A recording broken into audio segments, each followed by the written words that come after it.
Welcome, everybody, to Unsheathed Sword Reviews. I'm John. I'm Vic. And today we are here to talk about the model 1860 US Saber made by LK Chen. Yeah, buddy. Yeah. Before we get into this incredibly awesome sword, we should mention that this is yet another sword that is part of the prisoner exchange that we have done with Andy from Dlatrex Swords. His review for this sword will be linked in the description below. Please check out his channel if you haven't done so. Awesome guy, friend of the channel, and we are very happy to be able to play with some of his stuff. So yeah, 1860 Cavalry Saber. So sabers like this, not necessarily in my wheelhouse or yours. However, what is in my wheelhouse are fun swords. And this is really freaking fun. So if you don't know, this style of sword would have been used around the American Civil War, and if I remember correctly, would have been used by both sides of the American Civil War. Mm-hmm. It is a evolution of, I believe, the 1840 Cavalry Saber, and I think one of the things they changed from that design to this one is to make it a lot lighter. If I remember correctly, I think that older version is nicknamed the Wrist Breaker because it is so heavy. So this does not feel super heavy. We'll get into the cutting and all that, but in terms of design and fit and finish, what do you think, John? So I like this sword a lot. I like it a lot more than I necessarily expected to, or than I sort of thought I was going to. First of all, it looks like exactly what it is, which I really enjoy. There's no frills, there's no ostentation. This looks like a period cavalry saber. I really enjoy that about it. Yeah, I think fit and finish wise, there's nothing to complain about. The fit is right and tight, and that's as we have it now. One thing worth noting, and I don't know what caused this or what made it happen, but if you look, there's a fairly nicely done twisted wire wrap on the leather wrap around there, and apparently at some point for Andy that came off and he had to rewrap it, and now what you're left with is the last piece that seats into the handle kind of sticks out a little bit, so that is a minor fit and finish bit, which does affect the handling a little bit too, because you can feel it on your hand. But that said, that's my only quibble with the fit and finish. I think it's a great looking blade. I really enjoy the way the fuller works. I mean, I like everything about it. I think it's a beautiful looking sword. Yeah, agreed. And one of the things fuller has more of a pipe back, I guess. Not really. I guess it's actually a little bit of a double fuller going on. It has a big central one and then a top one that's more narrow than that. So yeah, it looks aesthetically really, really good looking. So there's kind of a weird thing to talk about in terms of these style of sabers on the reproduction market. So while there are quite a bit of them, not just this model, but various different types of sabers, there's not really a whole lot of good ones. Very true. Because the companies that make them tend to have incorrect taper on the blades and incorrect hilt proportions and all that kind of thing. So really, LK Chen and Windlass with their newer 1796 are kind of the only ones that are making what seem to be period accurate sabers. And functionally accurate too. That's the key, because they look good, they look fine, but they're not functionally accurate, which is what LK Chen does. Right. So. And that's one thing, we'll talk about this in handling, but just in terms of look of the blade, you can tell by looking at it, holy crap, at the base of this blade, this thing is thick at about 8 millimeters at the base, which is right in line with historical examples, and it tapers appropriately. That combined with the curve, with the multiple fullers, with the brass, essentially half basket you got going on here, and the wire wrap around the leather. That's another thing to talk about. Knowing that it is LK Chen, if you did have a fit and finish issue upon receiving the sword, they would take care of it. 100% sure, they would handle it one way or another. And he just took it upon himself because he's crafty to fix it himself. But yeah, in terms of just pure aesthetics, this looks really, really, really cool. I agree. I think it looks exactly like what it should look like. And probably worth noting that along with the sword, you get a very, very nice period accurate-ish sort of sheath for it, scabbard for it, which is all metal, I believe. Does it have a wood core. Does it have a wood core? Yep. Okay.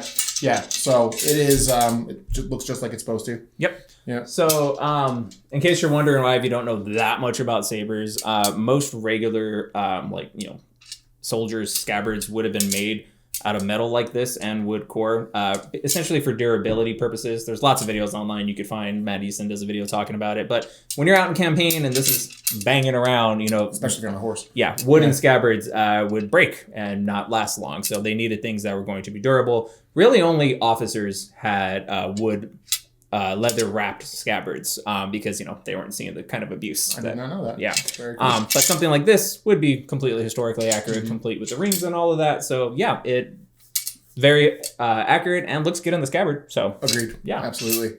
So transitioning into handling, I think that's, like most LK Chen products, that's where this shines. And I believe, like Vic said, this was sort of an evolution from that wrist breaker saber. And the point being that was a much more specific to cavalry sword, whereas this is designed to be able to fence with and also to be able to use in a cavalry charge. Right. So it works well for both. So this is a very wieldable sword. I think weight is about 2 pounds, 4 ounces, I think. So it doesn't feel overly heavy in the hand. The point of balance is at 4.5, 4.2 inches, something like that. So it's very wieldable. And let me tell you what, you can get some power behind your cuts with this thing. I definitely cut some jugs, and I was like, yeah, that would have worked if that was a person. Like, it didn't need to just be a milk jug. It definitely it feels like exactly what it's designed to do. Yeah, agreed. And if you're used to mostly medieval European swords like I am, when you pick up a saber like this, it does feel kind of odd because with a 35-inch blade length, but very much a single-handed grip, and just the balance and everything, the way that it moves feels odd at first. My real only other experience with sabers is my 1796 saber that I have by Windlass. And while that is a very faithful reproduction of that specific style of saber, they handle very, very differently. And so it was kind of crazy to me to get this in my hands because while the 1796 I love, and for big, broad, sweeping cuts, you could tell on horseback that thing would cut the world in half. Yeah. This feels a lot better, I imagine, if you're on the ground and you're actually fencing with this. Like it's designed to be wieldable that way. The tip control is amazing. There's lots of artwork that displays people on horseback with swords like this, kind of upside down, pointing down for the thrust, which after handling it makes all the sense in the world. Yeah, like the Shamshire was good for that too. Yeah. It felt very similar. It's just crazy though how you wouldn't see something as curved as this and think it could thrust accurately. But I feel like with exactly zero training that we had a fair amount of ease in terms of getting the point where we wanted to go. Agreed. And holy crap, you're right. Like the acceleration. Acceleration and the power that you feel. Yeah. This is a cutting sword and it cuts. When you land a good cut, there's something about you just feel mighty. You're Absolutely. just you're just doing exactly what something like this is designed to do. So, hell of a lot of fun to cut with. Like, Completely holy agree. crap, fun. Yeah, I think this is a really good purchase. And again, this is interesting because it checks a lot of boxes, right? It's a very historical piece, like for American history, which is really neat. And it looks like that. Like you put this up on the wall and it looks like a real saber. It doesn't look like a toy. It doesn't look like a reproduction. It looks like a real saber, I think. So that's an interesting way to word it because even with the way the brass and the grip is starting to tarnish a little bit, patina. It looks like it almost looks not like an antique, but you know what I mean? It's got character. Yeah, and so I can see you're absolutely right. It doesn't look like a toy. This feels like a real sword from history, and that's super neat. And it's interesting because I think some people might be a trifle concerned about how is a Chinese sword maker going to do making a quintessential American sword like this.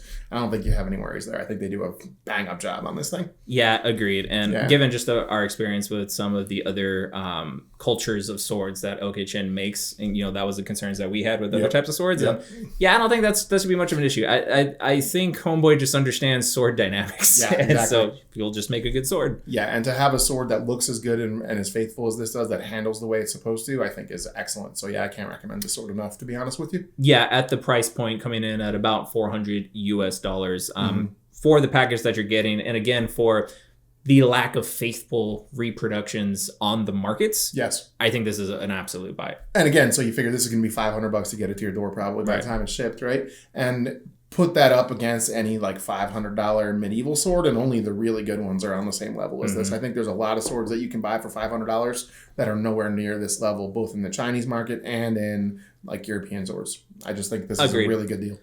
Yeah, and another point that we brought up in some of our more recent videos is that swords like this really pop if you collect a lot of a certain style of sword. Yeah. So I have a lot of medieval European swords. You have a lot of Chinese swords.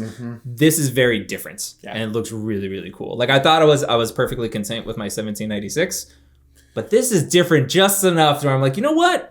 I'm gonna buy this. I am 100%. I was on the fence before. I've looked at this online. Get this too. This is a definite buy for me at some point in the near future. Agreed. I'll get this as well. Cool. Well, that's about all I got. Yeah. So please do like and subscribe to the channel. We've got some more interesting stuff coming up from our prisoner exchange with Andy from Dlatrex Swords, and some stuff that we bought for ourselves. So finally, we're gonna get some of that. Finally, it's been a minute. It's gonna be kind of cool. So we're looking forward to that, and we hope you stick around and check out some of that stuff as it comes out. Yep. Like, subscribe, hit the bell for notifications. Peace.